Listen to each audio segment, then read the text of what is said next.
കേന്ദ്രത്തിൻ്റെ അപായമണി മുഴങ്ങുകയാണ്. അതായത് എല്ലാ ജില്ലകളിലും അതിതീവ്ര മഴയ്ക്ക് സാധ്യതയും പ്രളയ മുന്നറിയിപ്പ് സാധ്യതയും നൽകുന്നുണ്ട്. അതുകൊണ്ട് തന്നെ ജനങ്ങളെല്ലാം സുരക്ഷിതരായിരിക്കണം. നമ്മുടെ സർക്കാരുകൾ പറയുന്നത് കൃത്യമായി അനുസരിക്കണം. ഏതൊക്കെ ജില്ലയിലാണ് പ്രളയ സാധ്യത അല്ലെങ്കിൽ കനത്ത മഴയ്ക്ക് സാധ്യത, കാറ്റ് വീശാൻ സാധ്യത, ഈ സാധ്യതകളെല്ലാം മുന്നിൽ കണ്ടുവേണം ജനങ്ങൾ പുറത്തിറങ്ങാനും തീരദേശത്തുള്ളവർ മത്സ്യബന്ധനത്തിന് പോകാനും ഒക്കെ ചെയ്യേണ്ടത്. തീർച്ചയായും ഇക്കാര്യങ്ങൾ നിങ്ങൾ കൂടുതൽ ജാഗ്രത പുലർത്തി തന്നെ മുന്നോട്ട് പോകണം. സംസ്ഥാനത്ത് അതിതീവ്ര മഴയ്ക്ക് സാധ്യത എന്നാണ് പറയുന്നത്. 14 ജില്ലകളിലും മഴ മുന്നറിയിപ്പുണ്ട്.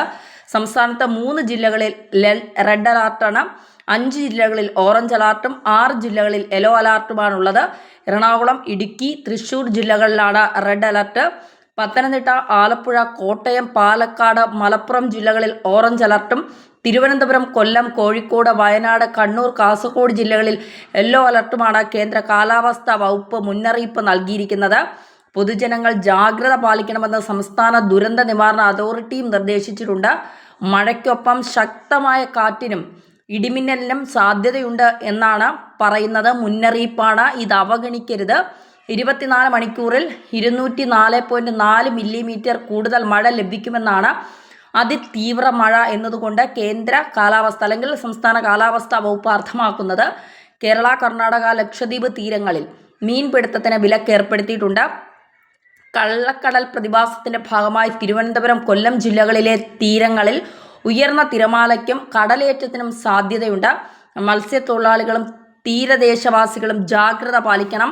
കേരളത്തിൽ ഒറ്റപ്പെട്ട ഇടങ്ങളിൽ ഇടിമിന്നലോട് കൂടിയ മഴയ്ക്കും മണിക്കൂറിൽ 40 മുതൽ 50 കിലോമീറ്റർ വരെ വേഗതയിൽ ശക്തമായ കാറ്റിനും സാധ്യതയുണ്ട്. ഇത് കേന്ദ്ര കാലാവസ്ഥാ വകുപ്പാണ് അറിയിക്കുന്നത്. ജനങ്ങൾ ജാഗ്രത പാലിക്കണം. കേരള, കർണാടക, ലക്ഷദ്വീപ് തീരങ്ങളിൽ ഓഗസ്റ്റ് 7 വരെ മത്സ്യബന്ധനത്തിന് പോകാൻ പാടില്ല എന്നും കേന്ദ്ര കാലാവസ്ഥാ വകുപ്പ് മുന്നറിയിപ്പ് നൽകിയിട്ടുണ്ട്.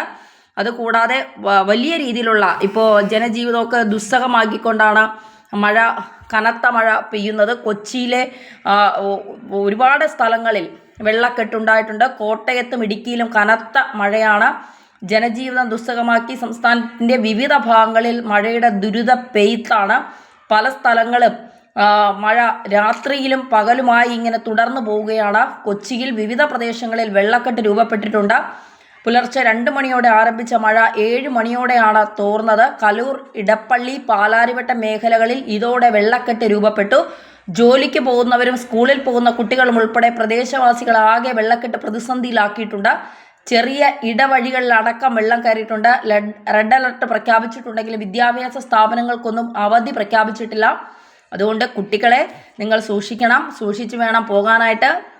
വെള്ളക്കെട്ടെന്ന് കരുതി കളിക്കാനോ വെള്ളത്തിലിറങ്ങാനോ ഒന്നും ശ്രമിക്കരുത്. വലിയ അപകടം അത് വരുത്തി വയ്ക്കും. കോട്ടയത്തും ഇടുക്കിയിലും കനത്ത മഴയാണ് അനുഭവപ്പെടുന്നത്. രാത്രികാല യാത്രകൾ ഒഴിവാക്കാൻ നിർദ്ദേശം നൽകിയിട്ടുണ്ട്. ഇടുക്കിയിൽ ഹൈറേഞ്ച് ശക്തമായ മഴയാണ് അനുഭവപ്പെടുന്നത്. മലങ്കര ഡാമിൻ്റെ ഷട്ടറുകൾ തുറന്ന് ജലം പുറത്തേക്ക് ഒഴുകുന്നുണ്ട്.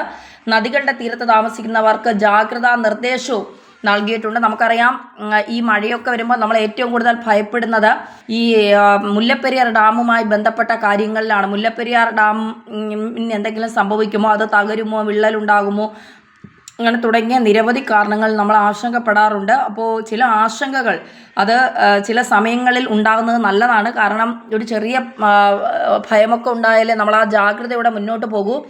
അതായത് വൈഗ അണക്കെട്ട് പരമാവധി സംഭരണ ശേഷിയിലേക്ക് എത്തുന്നു എന്നുള്ള ഒരു വിവരമാണ് പുറത്തു വരുന്നത്. നിലവിൽ 68.50 അടിയാണ് ഡാമിലെ ജലനിരപ്പ്. തമിഴ്നാട്ടിലെ 5 ജില്ലകളിൽ ജാഗ്രത നിർദ്ദേശം നൽകിയിട്ടുണ്ട്.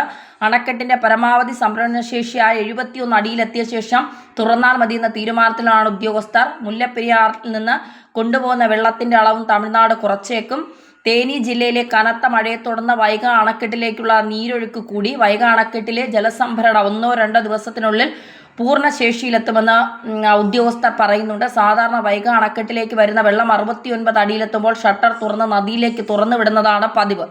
എന്നാൽ ഇത്തവണ വൈഗ അണക്കെട്ടിന്റെ പൂർണ്ണ ശേഷിയായി 71 അടി വരെ വെള്ളം സംഭരിക്കാൻ തീരുമാനിക്കുകയായിരുന്നു. നിലവിൽ മുല്ലപ്പെരിയാർ അണക്കെട്ടിൽ നിന്ന് സെക്കൻഡിൽ 1867 ഘനയടി വെള്ളമാണ് തമിഴ്നാട് കൊണ്ടുപോകുന്നത്. വെഗ അണക്കെട്ട് പരമാവധി സംഭരണശേഷിയിലേക്ക് എത്തിക്കുന്നതിനാൽ കൊണ്ടുപോകുന്ന വെള്ളത്തിന്റെ അളവ് വരും ദിവസങ്ങളിൽ കുറയ്ക്കാനുള്ള നീക്കവും നടക്കുന്നുണ്ട്. മുല്ലപ്പെരിയാർ അണക്കെട്ടിന്റെ റൂൾ കർവ് പ്രകാരം 137.5 അടി വെള്ളം ഓഗസ്റ്റ് 10 വരെ സംഭരിക്കാം. നിലവിൽ 134.14 അടി വെള്ളമാണ് അണക്കെട്ടിൽ ഉള്ളത്. അതുകൊണ്ട് തന്നെ ഇതൊക്കെ നമ്മൾ എന്താ പറയുക, വലിയ രീതിയിൽ ശ്രദ്ധിക്കേണ്ട കാര്യമാണ്. അതിതീവ്രമായ മഴയ്ക്കാണ് സാധ്യതയുള്ളത്. അപ്പോൾ ഈ മഴയെ ഒന്നും നമ്മൾ അവഗണിക്കരുത്. നമുക്കറിയാം 2018 2021 പ്രളയം, 2018 പ്രളയം, ആ പ്രളയം അനുഭവിച്ചവരാരും, ആ കെടുതി അനുഭവിച്ചവരാരും ഇന്ന് വരെ അത് മറക്കാൻ സാധ്യതയില്ല എന്നുള്ളതാണ്. മാത്രമല്ല മുണ്ടക്കൈ ചൂരൽമല, വയനാട്ടിലെയൊക്കെ മുണ്ടക്കൈ ചൂരൽമലയൊന്നും നമ്മൾ ഒരിക്കലും മറക്കില്ല എന്നുള്ളതാണ്. എത്ര ജീവനുകളാണ് നമുക്ക് നഷ്ടപ്പെട്ടത്. ആകാശവും ഭൂമിയും മാത്രം നോക്കി നിൽക്കുന്ന മനുഷ്യർ നമുക്ക് മുന്നിലൂടെ കടന്നു പോകുന്നുണ്ട്. കിടപ്പാടങ്ങളില്ലാത്തവർ, മക്കളെ നഷ്ടപ്പെട്ടവർ, അച്ഛനമ്മമാരെ നഷ്ടപ്പെട്ടവർ, അങ്ങനെ ഉറ്റവരെയും ഉടയവരെയും ഒക്കെ നഷ്ടപ്പെട്ട നിരവധി പേരാണ് നമുക്ക് ചുറ്റും ഇപ്പോഴും ജീവനോടെ ഉള്ളത് എന്ന് മാത്രം. ജീവനുണ്ട് എന്ന് മാത്രമേ ഉള്ളൂ. നഷ്ടപ്പെട്ടതൊന്നും അവർക്ക് തിരിച്ചു കിട്ടാൻ ഒരു കാലത്തും സാധ്യതയില്ല എന്ന് അറിഞ്ഞുകൊണ്ട് ഉള്ളുരുകി ജീവിക്കുന്നവരാണ് ഒരുപാട് പേർ നമുക്കിടയിലുള്ളത്. അതുകൊണ്ട് ചെറിയ അശ്രദ്ധ പോലും വലിയ ദുരന്തത്തിലേക്ക് വഴിമാറാൻ സാധ്യതയുണ്ട് എന്നുള്ളത് മനസ്സിലാക്കുക.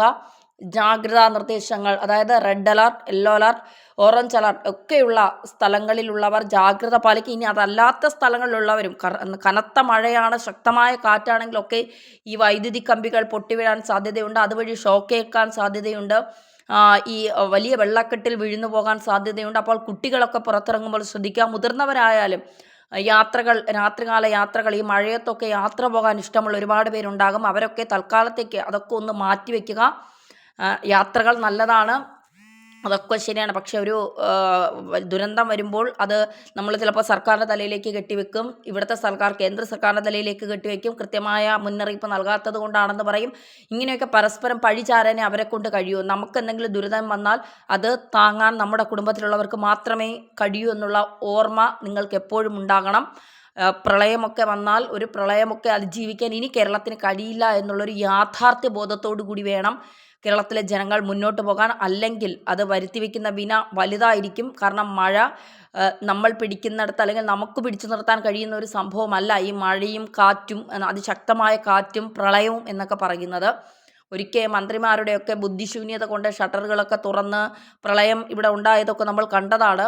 അപ്പോൾ അത്തരത്തിൽ പ്രകൃതിയെ നമ്മൾ എത്രത്തോളം ബുദ്ധിമുട്ടിക്കുമോ അത്രത്തോളം പ്രകൃതി നമ്മളെയും ബുദ്ധിമുട്ടിക്കുകയും നമുക്കെതിരെ തിരിയുകയും ചെയ്യുമെന്നുള്ളത് നമ്മൾ പലതവണ കണ്ടതാണ്. അതുകൊണ്ട് തീർച്ചയായിട്ടും കേന്ദ്രത്തിൻ്റെ ആയാലും കേരളത്തിൻ്റെ ആയാലും കാലാവസ്ഥാ വകുപ്പ് നൽകുന്ന മുന്നറിയിപ്പുകൾ കൃത്യമായി പാലിക്കുക. മത്സ്യബന്ധനത്തിന് പോകുന്നവർ, അത് ആ സ്ഥലങ്ങളിലുള്ള തീരദേശ പ്രദേശങ്ങളിലുള്ളവരൊക്കെ സൂക്ഷിക്കുക. ജാഗ്രതയോടെ മാത്രം പോവുക.